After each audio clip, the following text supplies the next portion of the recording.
20वीं शताब्दी की समाप्ति के बाद यह उम्मीद की जा रही थी कि 21वीं शताब्दी में शांति और समृद्धि का युग प्रारंभ होगा, लेकिन 9/11 की न्यूयॉर्क की घटना और 26/11 की मुंबई की घटना ने इन उम्मीदों पर पानी फेर दिया।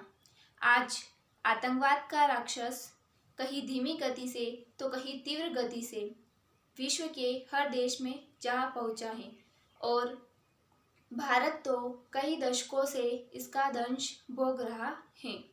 दुर्भाग्य की बात यह है कि हमारे देश भारत में आतंकवाद का यह राक्षस कहीं दूर देश से नहीं बल्कि सीमा पार हमारे पड़ोसी देश से ही आया है।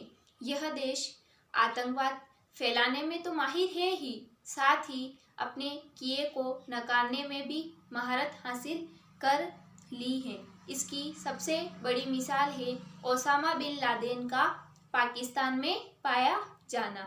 अमेरिका के इतिहास में 11 सितंबर 2001 की घटना सबसे बड़ी आतंकवादी घटना के रूप में देखी जाती है।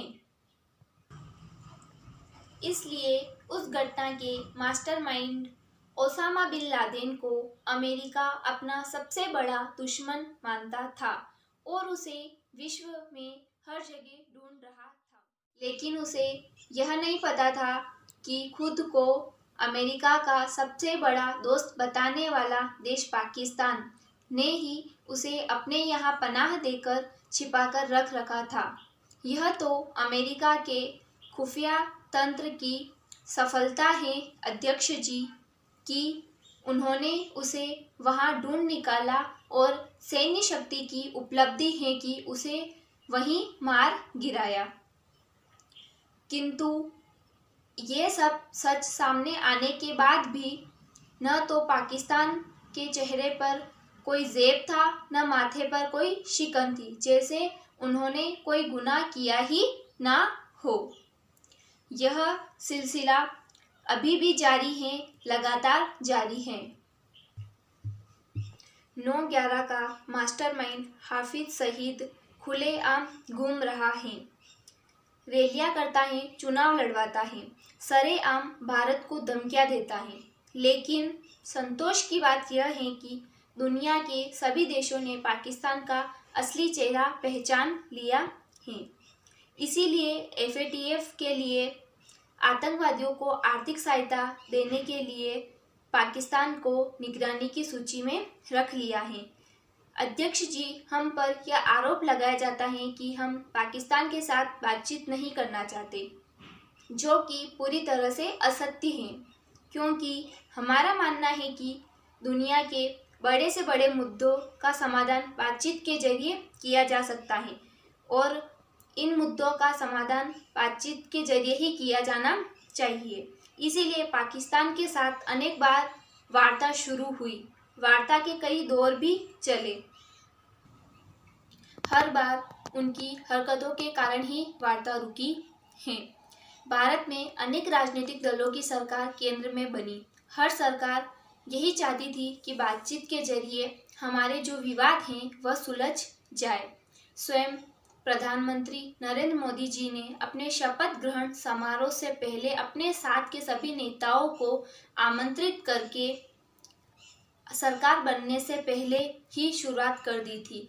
9 दिसंबर 2016 को स्वयं मैंने इस्लामाबाद जाकर कॉम्प्रिहेंसिव बायलैटरल डायलॉग की शुरुआत की, किंतु मात्र 3 हफ्तों के बाद ही 2 जनवरी की रात को पठानकोट एयरबेस पर हमला कर दिया गया।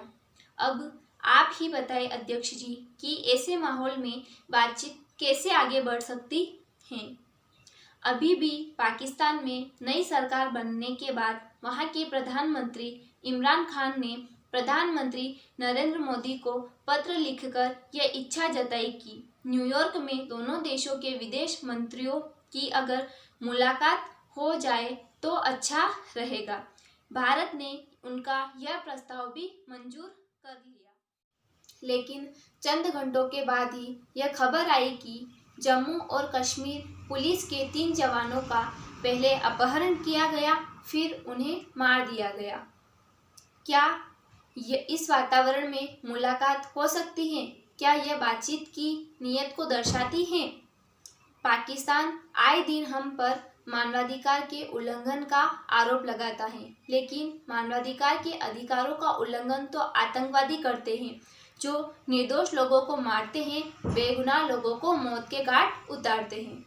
की पैरवी करता है, वह पैरवी करता है मारने वालों की, और जो मारे जाते हैं उन पर चुप्पी साध लेता है।